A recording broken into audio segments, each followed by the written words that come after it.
Benji, alam mo ba kung saan dinala ni daddy mo si mami mo?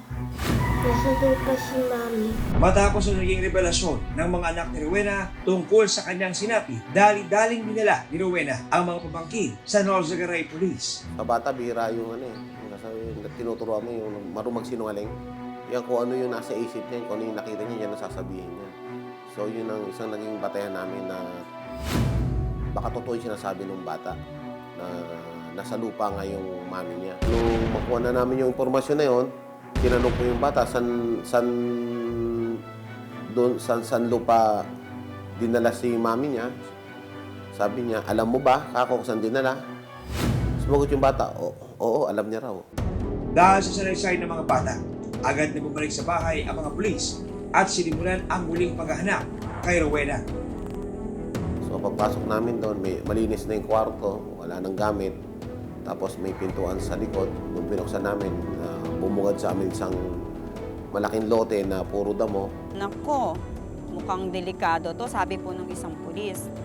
Ang lawak pa naman lupa nito. Sabi naman ng isang pulis, posible po na binaon dito yung kapatid mo. Makapansin daw po yun sa mga damo. Magkakaroon po daw ng patay na damo. Yung isang pulis po, matyaga po siyang naghanap. Hindi po siya talaga tumigil. Nag-ikot-ikot po talaga siya hanggang sa nakarating siya dito. Sa gitna ng paghahanap ng mga pulis, isa pang pagsisiwala mula sa mga bata ang gumulat sa lahat. Dito ba? Hindi po dyan, doon. Sige, huwag kayong aalis dito, ha? Dito lang kayo, Benji, Huwag kayo aalis.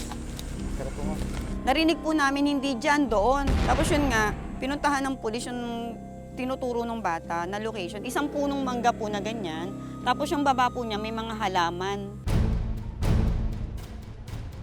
Sa isang bakanting lote, ilang metro ang layo mula sa kanilang bahay, umaagaw sa pansin ng mga pulis ang malambot na bahagi ng lupa at nakalbong damo sa ibabaw nito. Sinubukan kong hukayin, pamamagitan ng stick na hawak ko. Mga isang dakal uli na lalim, may nakita akong yung sakong lona.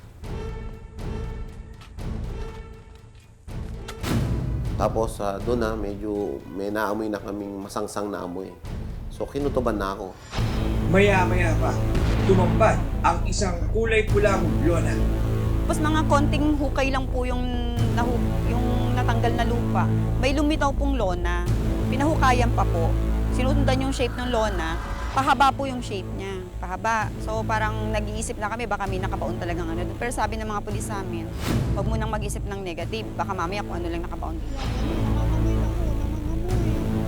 Pero maya-maya po, may nangangamoy na. Nung medyo malalim na po yung hukay, hanggang sa meron na po silang parte ng sako na kailangan ng butasin. Ipinagpatuloy nila ang pagbutas sa lona